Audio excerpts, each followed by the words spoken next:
मेरे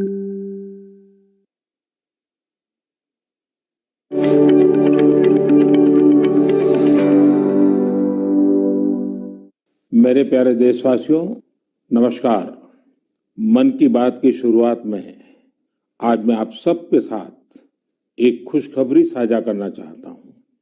हर भारतीय को यह जानकर गर्व होगा कि देवी अन्नपूर्णा की एक बहुत पुरानी प्रतिमा कनाडा से वापस भारत आ रही है।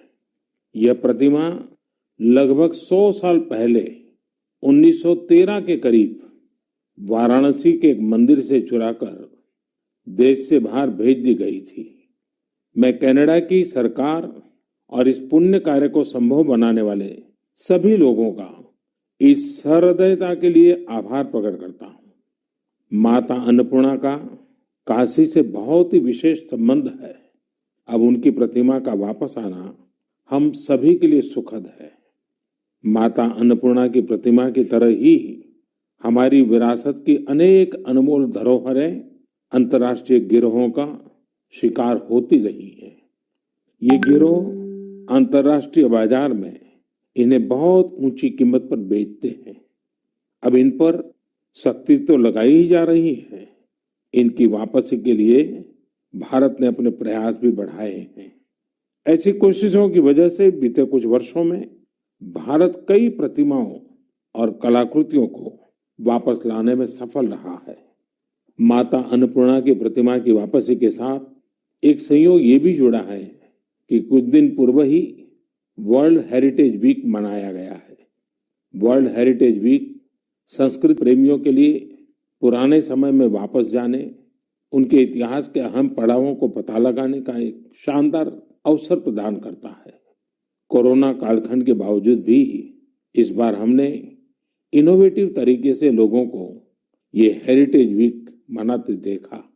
क्राइसिस में कल्चर बड़े काम आता है। इससे निपटने में अहम भूमिका निभाता है।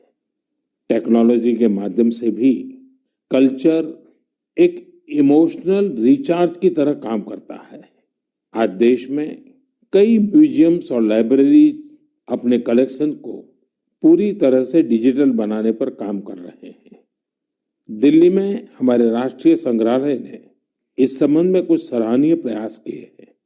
राष्ट्रीय संग्रहालय द्वारा करीब 10 वर्चुअल गैलरीज इंट्रोड्यूस करने की दिशा में काम चल रहा है न मजेदार। अब आप घर बैठे दिल्ली के नेशनल म्यूजियम गैलरीज का टूर कर पाएंगे, जहां एक और सांस्कृतिक धरोहरों को टेक्नोलॉजी के माध्यम से अधिक लोगों तक पहुंचाना अहम है, वहीं इन धरोहरों के संरक्षण के लिए टेक्नोलॉजी का उपयोग भी महत्वपूर्ण है। हाल ही में एक इंटरेस्टिंग प्रोजेक्ट के बारे में पढ़ रहा था। नॉर्वे के उत्तर में स्वालबार्ड नाम का एक द्वीप है। इस द्वीप में एक प्रोजेक्ट आर्कटिक वर्ल्ड आर्काइव बनाया गया है। इस आर्काइव में बहुमूल्य हेरिटेज डेटा को इस तरह से रखा गया है कि किसी भी प्रकार के प्राकृतिक या मानव निर्मित आपदाओं से प्रभावित न हो सके। अभी हाल ही में यह भी जानकारी आई है कि अजंता गुफाओं की धरोहर को भी डिजिटाइज करके इस प्रोजेक्ट में संजोया जा रहा है। इसमें अजंता गुफाओं की पूरी झलक देखने को मिलेगी। इसमें डिजिटलाइज और रिस्टोर्ड पेंटिंग के साथ साथ इससे संबंधित दस्तावेज और कोट्स भी शामिल होंगे। साथियों, महामारी ने एक और जहां हमारे काम करने के तौर तरीकों को बदला है, तो दूसरी ओर प्रकृति को नए ढंग से अनुभव करने का भी अवसर दिया है। प्रकृति को देखने के हमारे नजरिए में भी बदलाव आया है। अब हम सर्दियों के मौसम में कदम रख रहे हैं। हमें प्रकृति के अलग अलग रंग देखने को मिलेंगे। पिछले कुछ दिनों से इंटरनेट चेरी ब्लॉसम की वायरल तस्वीरों से भरा हुआ है। आप सोच रहे होंगे, जब मैं चेरी ब्लॉसम की बात कर रहा हूं तो जापान की इस प्रसिद्ध पहचान की बात कर रहा हूं, लेकिन ऐसा नहीं है। ये जापान की तस्वीरें नहीं है, ये अपने मेघालय के शिलोंग की तस्वीरें हैं। मेघालय की खूबसूरती को इन चेरी ब्लॉसम्स ने और बढ़ा दिया है। साथियों, इस महीने 12 नवंबर से डॉक्टर सलीम अली जी का 125वां जयंती समारोह शुरू हुआ है। डॉक्टर सलीम ने पक्षियों की दुनिया में बर्ड वॉचिंग को लेकर उल्लेखनीय कार्य किया है। दुनिया के बर्ड वॉचर्स को भारत के प्रति आकर्षित भी किया है। मैं हमेशा से बर्ड वॉचिंग के शौकीन लोगों का प्रशंसक रहा हूं। बहुत धैर्य के साथ वो घंटों तक सुबह से शाम तक बर्ड वॉचिंग कर सकते हैं, प्रकृति के अनूठे नजारों का लुत्फ उठा सकते हैं और अपने ज्ञान को हम लोगों तक भी पहुंचाते रहते हैं। भारत में भी बहुत सी बर्ड वॉचिंग सोसाइटी सक्रिय है। आप भी जरूर इस विषय के साथ जुड़िए।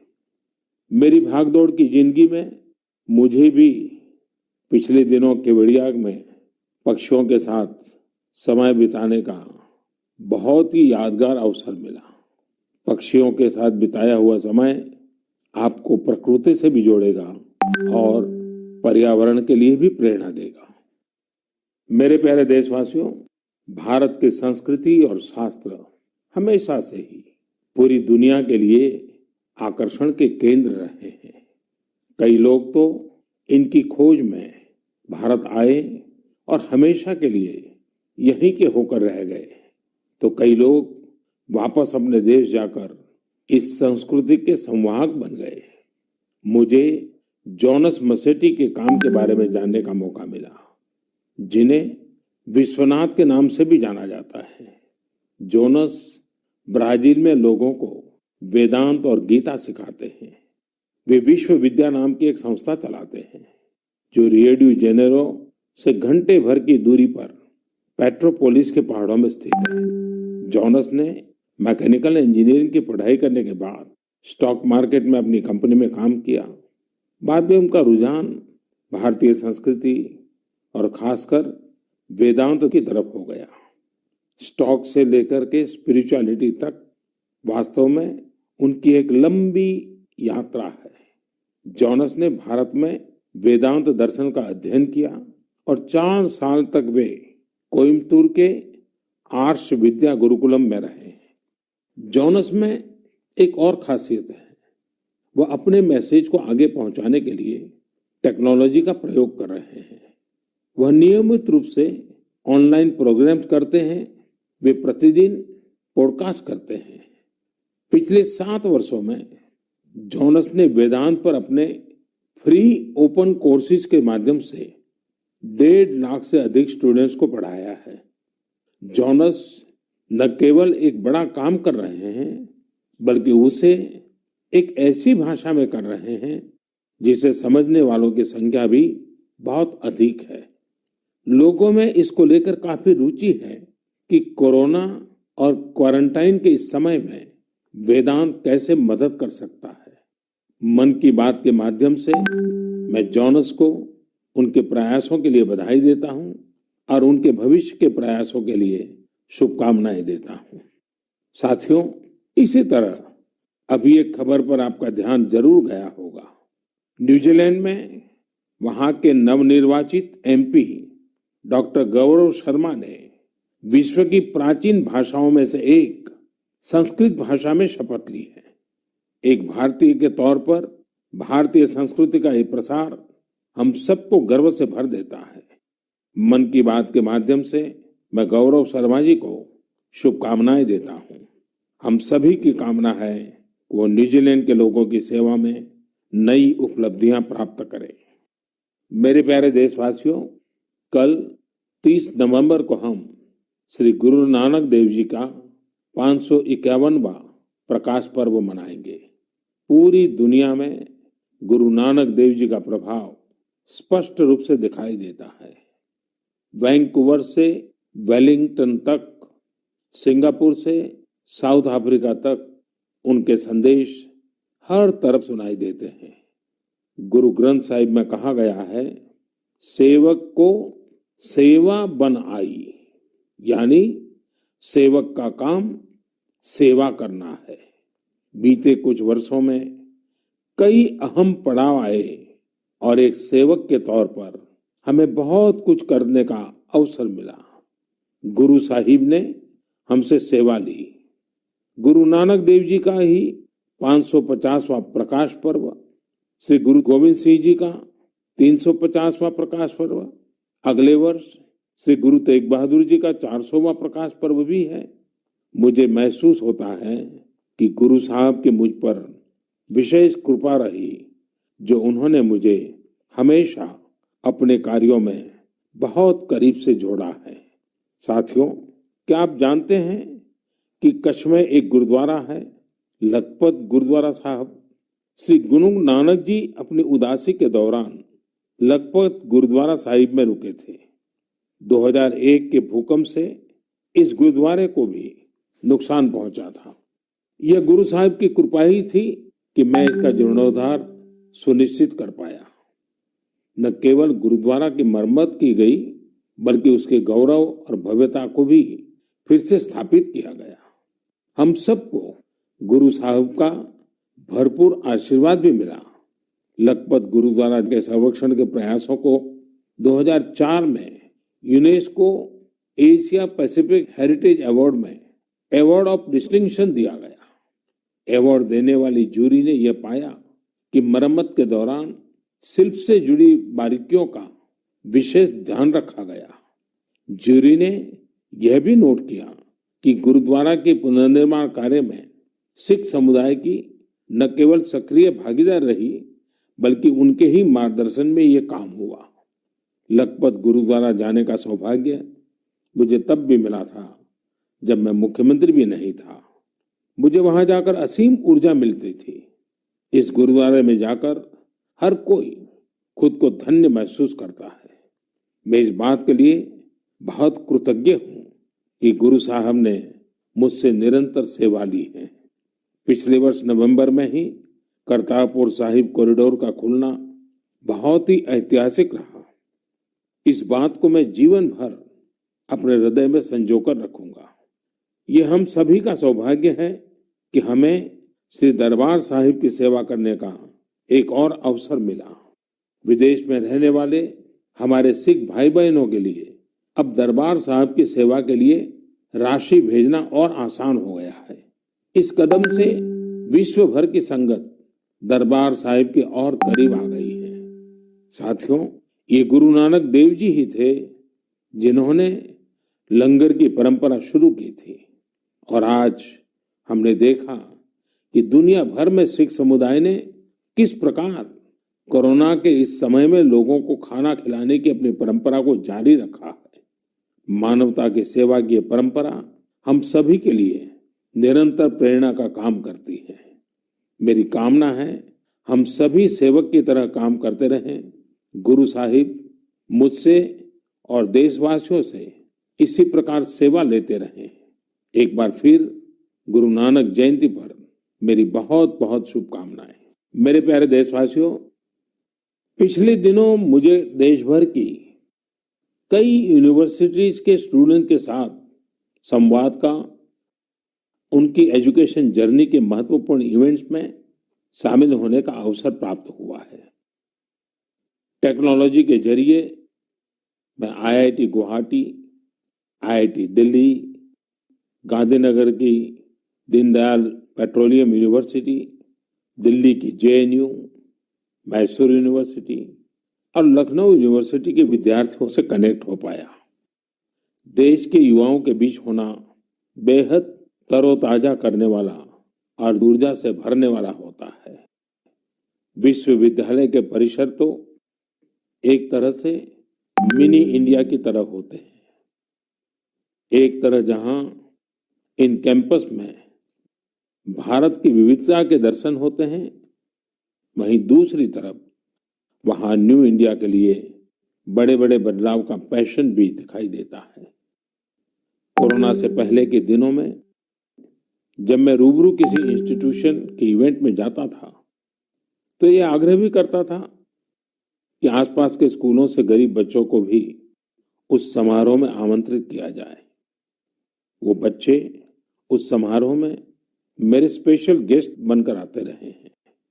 एक छोटा सा बच्चा उस भव्य समारोह में किसी युवा को डॉक्टर, इंजीनियर, साइंटिस्ट बनते देखता है, किसी को मेडल लेते हुए देखता है, तो उसमें नए सपने जगते हैं।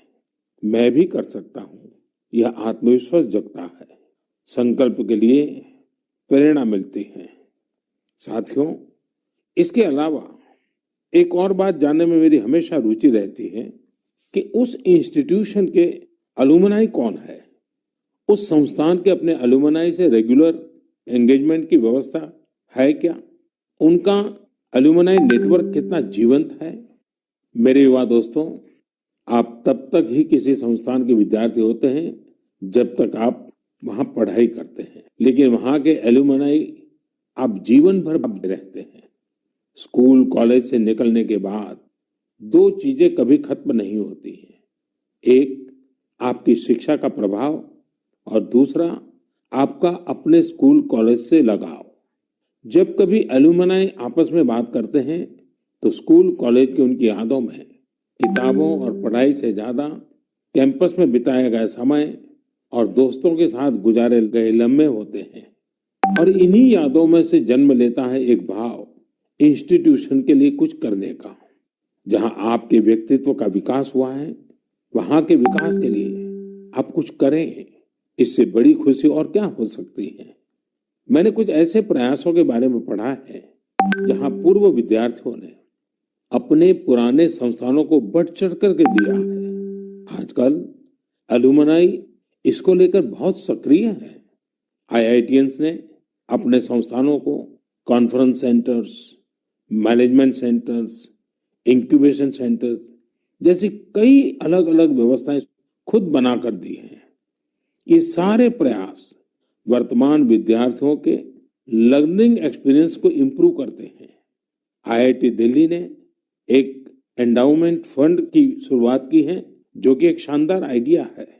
विश्व की जानी मानी यूनिवर्सिटी में इस प्रकार के एंडाउमेंट्स बनाने का कल्चर रहा है, जो स्टूडेंट्स की मदद करता है। मुझे लगता है कि भारत के विश्वविद्यालय भी इस कल्चर को इंस्टीट्यूशनलाइज करने में सक्षम है। जब कुछ लौटाने की बात आती है तो कुछ भी बड़ा या छोटा नहीं होता है। छोटे से छोटी मदद भी मायने रखती है। हर प्रयास महत्वपूर्ण होता है। अक्सर पूर्व विद्यार्थी अपने संस्थानों के टेक्नोलॉजी अपग्रेडेशन में, बिल्डिंग के निर्माण में, अवार्ड्स और स्कॉलरशिप शुरू करने में, स्किल डेवलपमेंट के प्रोग्राम शुरू करने में बहुत महत्वपूर्ण भूमिका निभाते हैं। कुछ स्कूलों की ओल्ड स्टूडेंट एसोसिएशन ने मेंटरशिप प्रोग्राम शुरू किए हैं। इसमें वे अलग अलग बैच के विद्यार्थियों को गाइड करते हैं, साथ ही एजुकेशन प्रोस्पेक्ट पर चर्चा करते हैं। कई स्कूलों में, खासतौर से बोर्डिंग स्कूलों की एल्यूमनाई एसोसिएशन बहुत स्ट्रांग है, जो स्पोर्ट्स टूर्नामेंट और कम्युनिटी सर्विस जैसी गतिविधियों का आयोजन करते रहते हैं।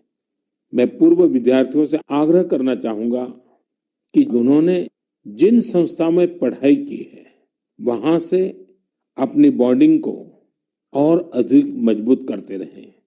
चाहे वह स्कूल हो, कॉलेज हो या यूनिवर्सिटी। मेरा संस्थानों से भी आग्रह है कि एल्यूमनाई एंगेजमेंट के नए और इनोवेटिव तरीकों पर काम करें, क्रिएटिव प्लेटफॉर्म्स डेवलप करें, ताकि एल्यूमनाई की सक्रिय भागीदारी हो सके। बड़े कॉलेज और यूनिवर्सिटीज नहीं, हमारे गांवों के स्कूल्स का भी strong, vibrant, active alumni network हो। मेरे प्यारे देशवासियों, 5 दिसंबर को श्री अरबिंदो की पुण्यतिथि है। श्री अरबिंदो को हम जितना पढ़ते हैं, उतनी ही गहराई हमें मिलती जाती है। मेरे युवा साथी श्री अरबिंदो को जितना जानेंगे, उतना ही अपने आप को जानेंगे, खुद को समृद्ध करेंगे।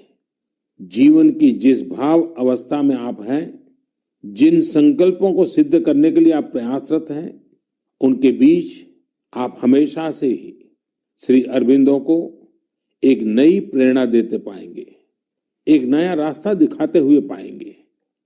जैसे आज जब हम लोकल के लिए वोकल इस अभियान के साथ आगे बढ़ रहे हैं, तो श्री अरबिंदो का स्वदेशी का दर्शन हमें राह दिखाता है। बांग्ला में एक बड़ी ही प्रभावी कविता है, छोईशुतो पॉयमोंतो आसे तुंग होते, दिसलाई काटी ताऊ आसे पोते, प्रोदीप्ति जालिते खेते, छूते जेते, किछुते लोग नौ शादीन। यानी हमारे यहाँ सुई और दिया सलाई तक विलायती जहाज से आते हैं। खाने पीने सोने किसी भी बात में लोग स्वतंत्र नहीं है। वो कहते भी थे, स्वदेशी का अर्थ है कि हम अपने भारतीय कामगारों कारीगरों की बनाई हुई चीजों को प्राथमिकता दें।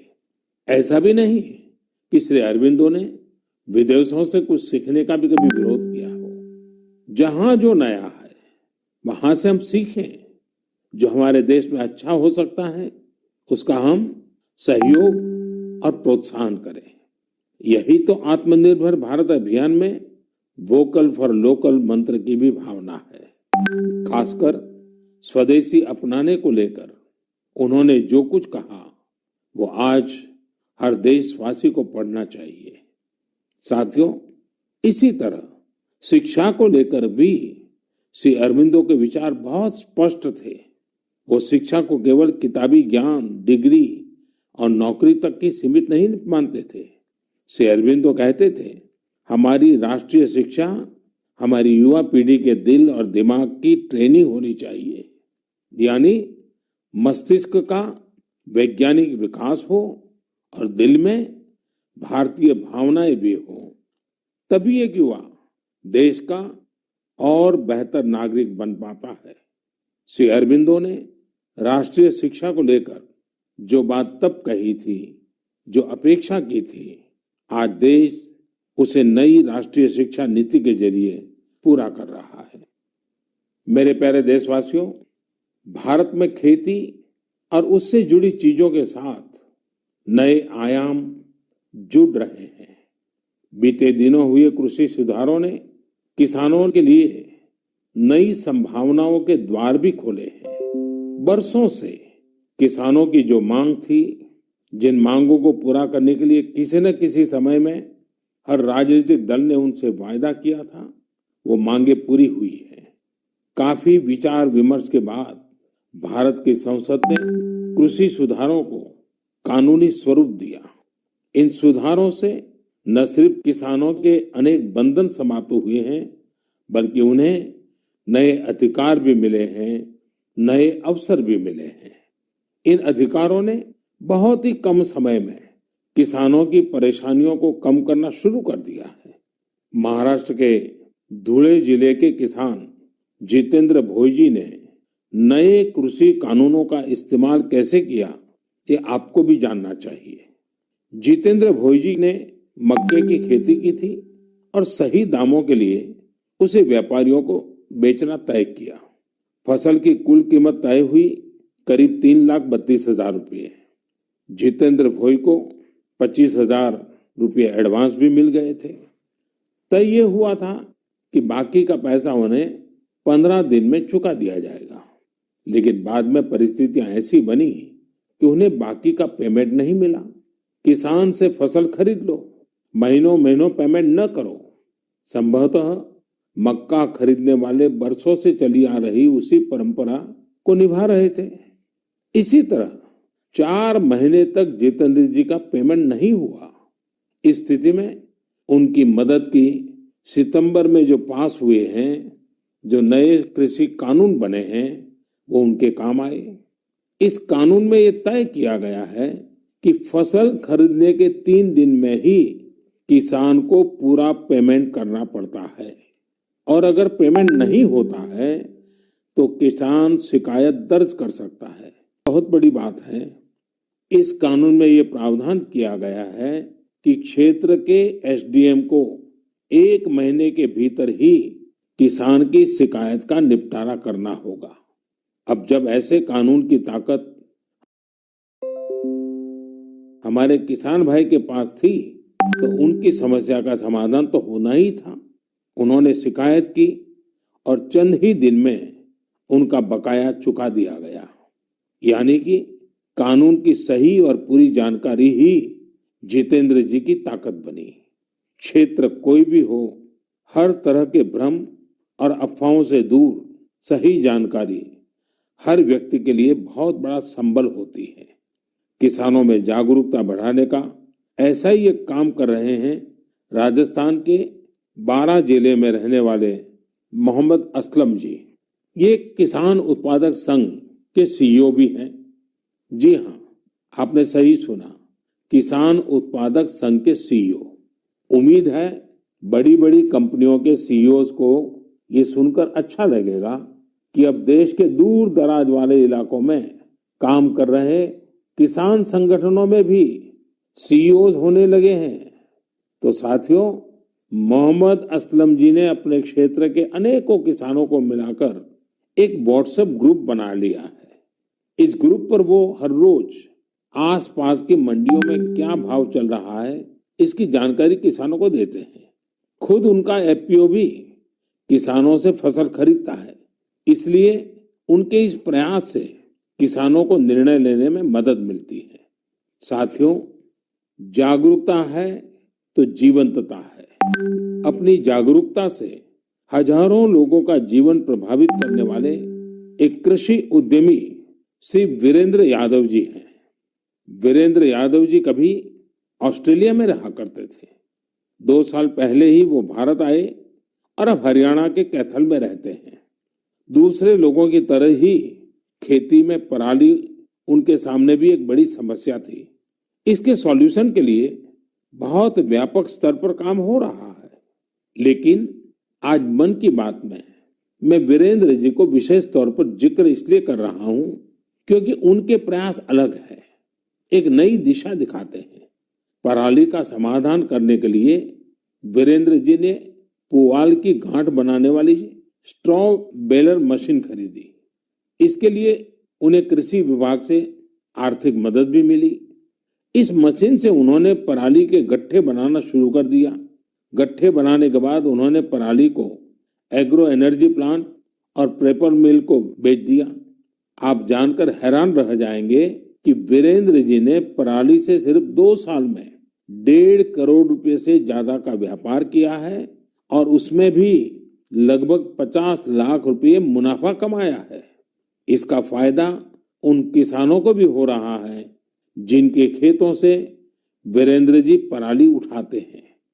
हमने कचरे से कंचन की बात तो बहुत सुनी है, लेकिन पराली का निपटारा करके पैसा और पुण्य कमाने का यह अनोखा उदाहरण है।